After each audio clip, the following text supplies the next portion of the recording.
Should you or should you not have an ND gradient filter in your camera bag? Is this worth having an accessory like this? Today I'm going to use a 3-stop soft ND gradient filter from K&F. I already tested this filter, I really like it. Today I want to show you how to use an ND gradient filter and why you need one in your camera bag.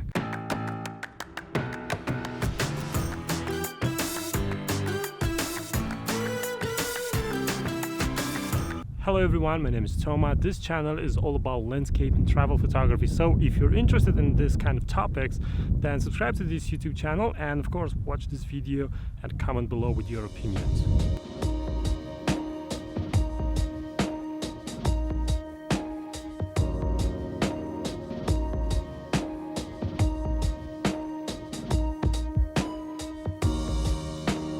You may be wondering why I'm photographing in the middle of the day.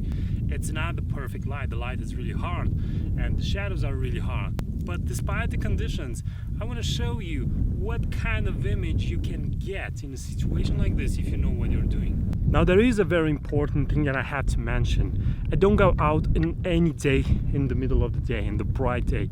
I need to have clouds in the sky and I need to have a little bit of wind. If I have really hard wind, then it's a go. You have to go because you can see the movement of the clouds. It's visible.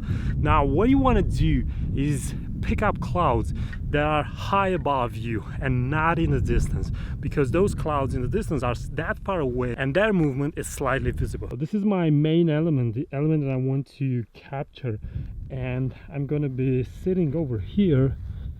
Let me just show you quickly. I'm gonna use these flowers as an entry point and then I will direct the eye towards that peak, and I'm not gonna use as clouds that are moving those clouds in the distance. As I told you, they are too far away, their movement is less visible, but the clouds up there are visible. The problem is the sun is right here, so I need the sun to be covered by one of these clouds. What I'm going to use for this shot: 6D, a full frame camera, 17 to 40 millimeter lens. Probably I will shoot at the 17 millimeter end of the lens, my Lee holder, and the ND gradient soft filter from K&F, this one, which is pure glass, and I really like the quality of it. And then the big stopper from Lee to slow down everything, even though we are in the middle of the day and we might have some problems with having only a 10-stop filter. Now the first thing that I'm going to do is to find the composition. I don't think about filters right now. This is the way you should plan your shot.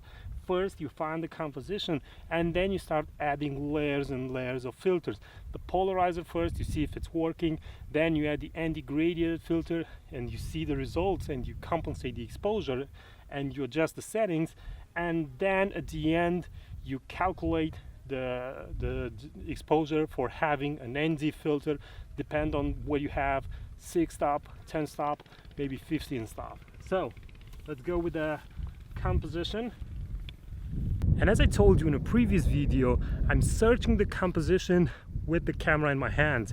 The camera is not sitting on the tripod. The reason is that you have more freedom of movement, you position yourself very quickly, and I think it's the best way to find a good composition. You're not restrained by the movement of the tripod. I think this composition looks better in the portrait mode. The only problem I'm having with that composition is that I'm not having too much clouds in my composition. So I will do one in portrait mode, the way I think it works better, and then I'm going to do a landscape mode. Maybe when I'm comparing the two images on my computer, I will decide that the horizontal image looks better. The first photo that I'm going to do, it's going to be obviously the portrait one, the one that I think it works the best. And as I told you, I'm going to use these flowers as an entry point in my photo, and then I will guide you towards the rock formation.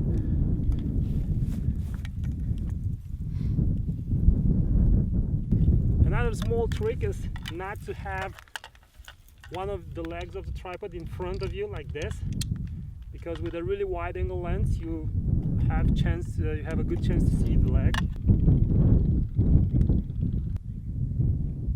So here's the first photo, the photo that only has the polarizer on, and that's it. There's a very slight tint or very slight impression that the polarizer is actually working. So this is the first image. Now let's put the holder, and I'm putting it in the second slot of the holder like this.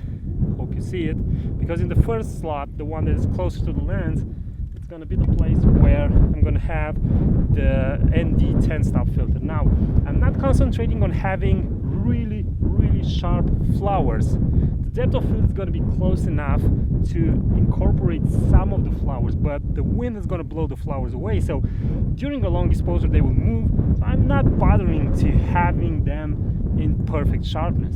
Now you're going to see on the screen the image that has also the 3-stop ND filter, and you see a darker sky. You see an image that it looks much more dramatic. This is not the edited image.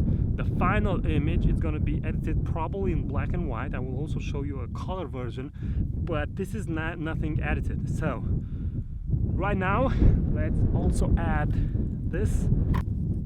Let's use the phone app, going in the bulb mode, ISO 15, f16, 128 seconds. So if I go 22, then I'm gonna have 256 second exposure. So 4 minutes and 16 seconds. Here we go.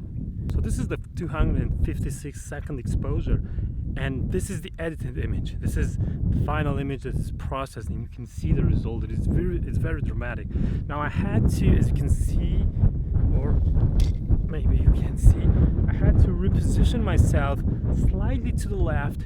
That way I moved the flowers a little bit to the right, and I have the peak to my left in order to make that horizontal shot working. And in 256 seconds, or less for you in the video, I will show you that result, and you can take a look at those images and see by yourself and judge by yourself what image looks best. And by the way, let me know in the comments below, what image do you think works best in a situation like this, or in this particular situation. People will say that you can get the same result by doing multiple exposures and then blending the images together. It's true for some occasions, but for example, near sunset or sunrise, when you get an exposure like 2 or 3 seconds for the foreground, if you have a slight wind, then using an ND gradient filter can produce an interesting motion in the clouds. You can't fake that in post.